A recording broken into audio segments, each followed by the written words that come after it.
वालेकुम क्लास 10। आज का टॉपिक है फंक्शनिंग ऑफ किडनी।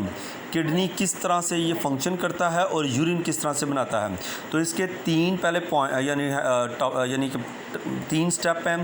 पहला स्टेप है प्रेशर फिल्ट्रेशन, दूसरा है सिलेक्टिव रीअब्जॉर्प्शन, तीसरा है ट्यूबुलर सीक्रेशन। तो पहला क्या है जी, प्रेशर फिल्ट्रेशन। प्रेशर फिल्ट्रेशन कहाँ पे होता है? मैंने आपको बताया था कि ये पहले वाला जो हिस्सा है जिसमें दो चीज़ें पाई जाती हैं, ग्लोमेरुलस और बोमेन कैप्सूल। ब्लड जो है ना, जब इस पाइप के ज़रिए से ग्लोमेरुलस में आता है तो यहाँ पे इसका प्रेशर बहुत ज़्यादा होता है। ये बहुत तेज़ी से घूमता है और बहुत तेज़ी से घूमता हुआ अपने अंदर पाए जाने वाले glucose, salt, urea, uric acid, water, तमाम चीज़ों को इस बोमेन कैप्सूल के अंदर फेंक देता है, निकाल देता है। और प्योर ब्लड जो है ना, जिसमें red blood cell, white blood cell, platelets जो रह जाते हैं, इस पाइप से ये वापस इधर हो जाते हैं। तो क्या होता है कि इधर से पाइप से ब्लड आता है। ब्लड जब ग्लोमेरुलस के अंदर आता है तो बड़ी तेज़ी से घूमता है और तेज़ी से घूमता हुआ अपने अंदर से glucose, salt, urea, uric acid और वाटर को बोमेन कैप्सूल के अंदर निकाल देता है। ये बिल्कुल वैसे निकालता है जैसे आप कोई भी कपड़ा गीला करो और उस कपड़े को आप तेज़ी से घुमाओ। तो तेज़ी से घुमाने पे क्या होता है कि उसके अंदर जो पानी होता है वो सारे का सारा छींटों की शक्ल में बाहर निकल जाता है। या स्पिनर में जब कपड़ों को सुखाया जाता है तो उसमें तेज़ी से गीले कपड़े घूमते हैं। घूमने से उनके अंदर जो पानी होता है वो सारे का सारा बाहर निकल जाता है। तो यहाँ पे जितनी भी चीज़ इकट्ठी होगी वो ग्लोमेरुलस को फ़िल्टर करके होगी, तो इसको बोलते हैं ग्लोमेरुलस फिल्ट्रेट।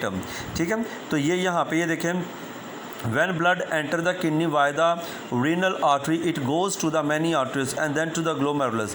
प्रेशर जो होता है ना यहाँ पे हाई होता है और ये सारी चीज़ों को फोर्सफुली ग्लोमेरुलस कैपिलरी के ज़रिए से बाहर निकाल देता है, बोमेन कैप्सूल में आ जाता है, जिसे ग्लोमेरुलस फिल्ट्रेट कहते हैं। उसके बाद यही जो चीज़ें हैं जो जितनी भी बोमेन कैप्सूल में आती हैं वो प्रॉक्सिमल कन्वोल्यूटेड ट्यूबल्स में आ जाती हैं।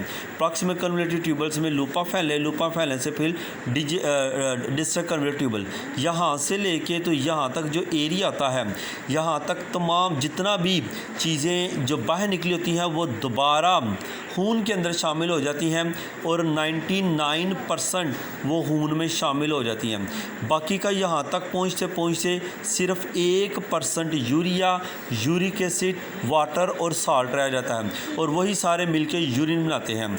यानी हम दिन में जो यूरिन करते हैं वो हमारे ब्लड के अंदर ये पाए जाने वाली सारी चीज़ों का सिर्फ 1% होता है। अब होता क्या है, जैसे ही यहाँ पे यानी वाटर, ग्लूकोज और साल्ट वगैरह आते हैं तो सबसे पहले प्रॉक्सिमल कन्वोल्यूटेड ट्यूबल्स में जो है ना ग्लूकोज, तो सारे का सारा ग्लूकोज वापस ब्लड के अंदर चला जाता है। इस तरह से ये डायग्राम देखें तो इस डायग्राम के अंदर आप देखेंगे कि ये जो यानी ब्लड का पाइप है वो इसके गिर्द होता है, यानी प्रॉक्सिमल कन्वोल्यूटेड के गिर्द लपेटा होता है और ये ग्लूकोज जो है ना ऑस्मोसिस के ज़रिए से या डिफ्यूजन के ज़रिए से ग्लूकोज इस पाइप से उस पाइप में जो है ना वो चला जाता है। अब सारे का सारा ग्लूकोज इस एरिया में जाता है। ये वाला जो एरिया आता है यहाँ पे वाटर और साल्ट वापस रीअब्जॉर्ब हो जाता है। ठीक है, आगे आ गया जी डिसेंडिंग लिम्स के अंदर साल्ट जो होता है ना वो वापस खून के अंदर शामिल हो जाता है। असेंडिंग लिम्ब के अंदर दोबारा से पानी जो है उसमें शामिल हो जाता है। ये वाला जो हिस्सा आता है ना डिस्टल कन्वोल्यूटेड ट्यूबल, इसमें दोबारा से पानी एक दफ़ा वापस जो है ना उसमें रीअब्जॉर्ब होता है। बाकी की जो चीज़ बच जाती है वो कलेक्टिंग डक्ट में आती है।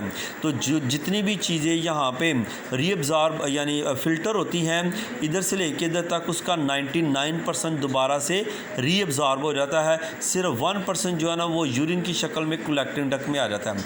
अच्छा, कलेक्टिंग डक्ट में जाने से पहले ये तीसरा पोर्शन है ट्यूबुलर सीक्रेशन।